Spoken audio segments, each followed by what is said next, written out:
Assalamualaikum warahmatullahi wabarakatuh. Bagaimana anak-anak kabar kalian hari ini? Pak Anwar berharap bahwa kalian tetap berada dalam lindungan Allah Subhanahu wa taala, sehat walafiat kalian dan juga keluarga kalian. Semuanya diberikan kesehatan oleh Allah Subhanahu wa taala. Anak-anak, dalam pertemuan kali ini kita akan melanjutkan pelajaran kita pada bagian selanjutnya setelah pada pertemuan minggu yang lalu telah kita bicarakan tentang pengertian dan ciri-ciri dari cerita inspirasi itu bagaimana. Kemudian kita juga sudah membicarakan masalah isi, ciri khusus isi dari cerita inspirasi.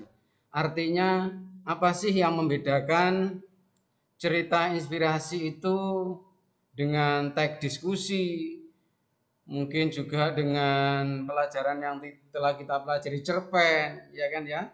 Kemudian dengan laporan hasil percobaan, itu apa yang membedakan? Telah kita bicarakan kemarin panjang lebar pada pertemuan minggu yang lalu. Nah, pada pertemuan kali ini kita khusus akan fokus pada ini. Yang pertama adalah struktur, kemudian kebahasaan, dan isi cerita inspirasi. Ya. Isi cerita inspirasi. Jadi pada pertemuan kali ini kita akan bicara tentang struktur. Apa struktur itu? Ya, betul. Struktur itu adalah urutan atau susunan, kemudian kebahasaan, sama dengan pada teks cerpen yang lalu ya. Pada pertemuan bulan yang lalu telah kita bicarakan tentang teks cerpen, kemudian isi cerita inspirasi itu apa. Baik. Jadi anak-anak ini ya, struktur teks cerita inspirasi, ciri kebahasaan teks cerita inspirasi, dan unsur-unsur kesastraan teks cerita inspirasi. Kita tahu bahwa sastra itu ada yang namanya puisi, ada yang namanya prosa, dan ada drama. Dan cerita inspirasi itu masuk dalam prosa, yaitu karangan bebas, karangan yang tidak terikat oleh baris, bait, ya kan ya, juga rima begitu. Baik. Tiga hal ini yang akan kita pelajari dalam pertemuan kali ini. Struktur, kebahasaan, dan unsur kesastraan dari teks cerita inspirasi itu. Baik anak-anak. Oke, kita lewati. Nah ini, kita nanti akan fokus ke sini. Jadi KD atau kompetensi dasar kita dan target itu adalah tujuan yang harus kita capai. Yang pertama adalah ini, menelaah struktur, kebahasaan, dan isi teks cerita inspirasi. Ada 3, menjelaskan struktur, kebahasaan, dan isi teks cerita inspirasi, menentukan struktur, kebahasaan, dan isi teks cerita inspirasi, menelaah struktur, kebahasaan, dan isi teks cerita inspirasi. Itu yang harus kita kita kejar, kita capai pada pertemuan kali ini. Jadi ini KD-nya, ini targetnya, anak-anak ya. Ada 3 ini, menjelaskan, menentukan, dan menelaah. Ya, apa menjelaskan? Menjelaskan ya, mendefinisikan apa sih struktur itu, menjelaskan, memaparkan, ya kan ya.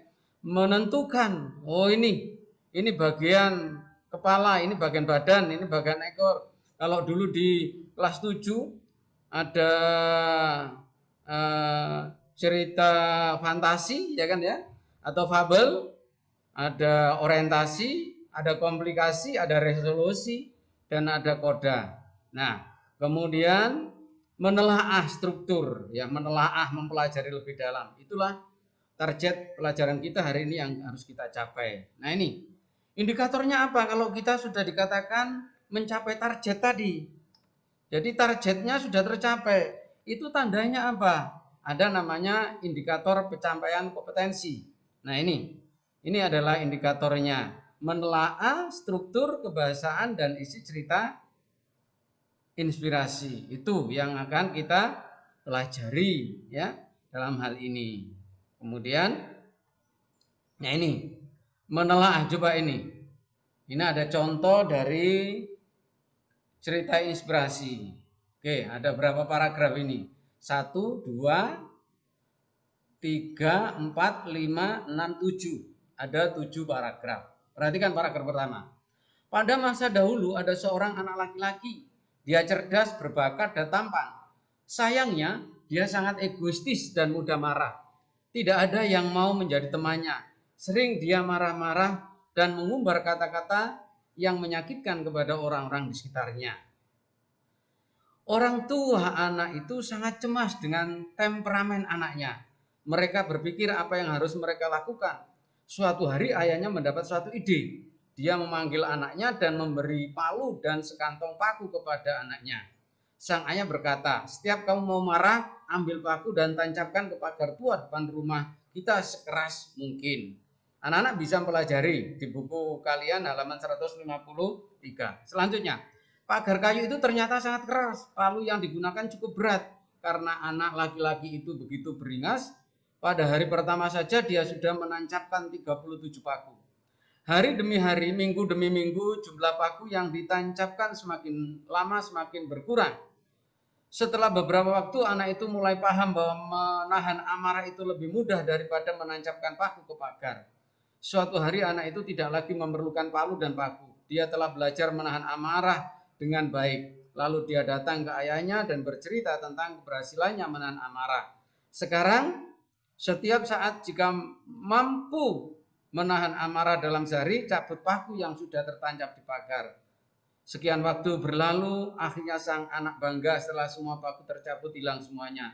Saat dia datang ke ayahnya dan menceritakan semuanya, dia menawarkan untuk merapikan dan merawat pagar. Kamu sudah berhasil, nak, tetapi coba perhatikan lubang bekas paku itu.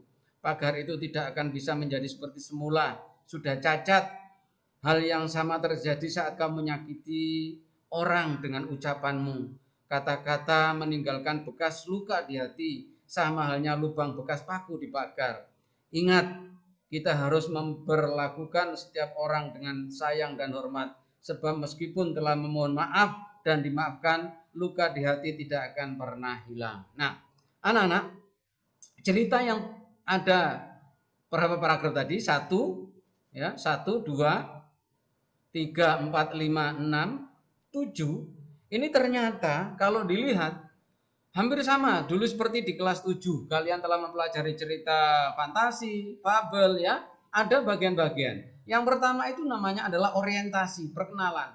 Mana Pak Anwar itu? Ada di paragraf yang pertama.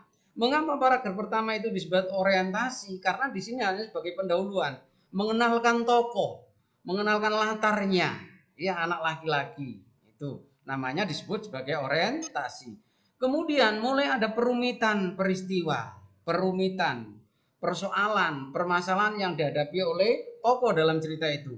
Orang tua anak itu sangat cemas dengan temperamen anaknya. Mereka berpikir apa yang harus mereka lakukan. Nah, itu namanya perumitan. Persoalan dalam peristiwa itu mulai muncul. Dia manggil anaknya. Jadi apa ini cemas? Ya orang tuanya itu cemas terhadap perilaku dari anaknya yang temperamen. Temperamen itu mohon maaf. Ada yang bisa membantu Pak Anwar? Iya betul. Temperamen itu mohon maaf suka marah atau bahasa yang konotasinya agak kasar apa? Pemarah, ya kan ya? Mungkin ya pemarah gitu ya. Mudah marah itu. Sedikit-sedikit marah itu. Ini namanya perumitan. Tokoh menghadapi persoalan. Nah, kemudian komplikasi. Persoalan itu makin meruncing atau disebut dengan klimak istilah lain. Komplikasinya terjadi apa? Komplikasi di sini. Paragraf berapa itu? Paragraf 3, 4, dan 5. Pagar kayu itu ternyata sangat keras. Palu yang digunakan cukup berat karena anak laki-laki itu begitu beringas. Nah, mengapa hal ini disebut sebagai komplikasi? Karena di sini apa? Pertentangan, ya. Pertentangan yang dialami oleh tokoh itu semakin meningkat. kalau dibuatkan grafik itu jalannya makin meningkat. Kalau gunung begitu di puncaknya inilah yang namanya disebut dengan komplikasi atau klimaks. Puncak gunung itulah kalau umpamanya jalan cerita inspirasi ini kita anggap sebagai mulai dari bawah kaki gunung merambat ke atas begini. Nah, di puncak inilah baru ya kan ya disebut dengan komplikasi. Mengapa? Di situ terjadi pertentangan yang sangat kuat antara tokoh dengan tokoh yang lain. Kemudian bagian berikutnya paragraf yang ke-6, sekian waktu berlalu akhirnya sang anak bangga setelah semua paku tercabut, hilang semuanya. Saat dia datang ke ayahnya dan menceritakan semuanya, dia menawarkan untuk merapikan dan merawat pagar. Kamu sudah berhasil. Nah, artinya apa di sini? Solusi dari persoalan yang menjadi konflik tadi itu mulai ditemukan. Nah, anaknya sudah mulai menyadari, ya, kamu sudah berhasil nak, tetapi coba perhatikan lubang bekas paku itu. Pagar itu tidak akan bisa menjadi seperti semula, sudah cacat. Ya, artinya apa? Bahwa ketika kita mengata-ngatai seorang dan orang itu menjadi sakit hati, walaupun kita sudah minta maaf, tetap saja itu masih membekas, tetap saja pagar itu masih berlubang. Akhirnya koda penutup, hal yang sama terjadi saat jadi sisinya ada apa? Pelajaran yang bisa kita ambil hikmah. Berarti simpulan atau pelajaran yang bisa kita ambil itulah yang disebut dengan koda sebagai penutup. Jadi di sini merupakan amanatnya. Apa kalau gitu? Seharusnya kita harus apa anak-anak bisa menahan apa? Menahan kata-kata. Mengapa? Walaupun kita sudah mohon maaf dan dimaafkan oleh orang yang bersangkutan, tetapi sakit hati karena kata-kata yang kurang enak itu tetap diingat oleh orang sampai kapanpun. Nah, itulah apa? Urutan atau struktur dari cerita inspirasi. Jadi yang pertama apa? Betul, orientasi pengenalan, perumitan, mulai muncul persoalan. Kemudian persoalan makin meruncing sampai mencapai klimaknya, puncaknya. Baru kemudian resolusi. Apa resolusi itu? Betul. Persoalan yang dihadapi tokoh itu mulai ditemukan masalah dan akhirnya sampai masalah itu berakhir yang disebut dengan koda yang bisa kita tentukan amanatnya. Baik, dilanjutkan Pak Anwar, ya. Nah, ini strukturnya. Apa? Orientasi itu, pengantar cerita, perumitan peristiwa, kisah tokoh dan peristiwa menuju puncak cerita, konflik, komplikasi, puncak atau inti, klimaks, ya. Kemudian resolusi peristiwa menyadarkan tokoh tentang kebaikan. Kemudian koda atau penutup cerita, kesimpulan pesan moral. Ya, ini sama ya. Apa ini strukturnya? Orientasi, komplikasi, resolusi, koda. Berarti ada apa? Ada berapa? 4. Walaupun seperti ini 7, ada berapa paragraf tadi? 7. Ya harus kita cari. Oh, paragraf pertama orientasi, kedua perumitan, 3, 4, 5 komplikasi. Mengapa? Ya karena cirinya seperti ini tadi. Mengapa kok dikatakan komplikasi? Ya karena tempat kisah yang menjadi inspirasi.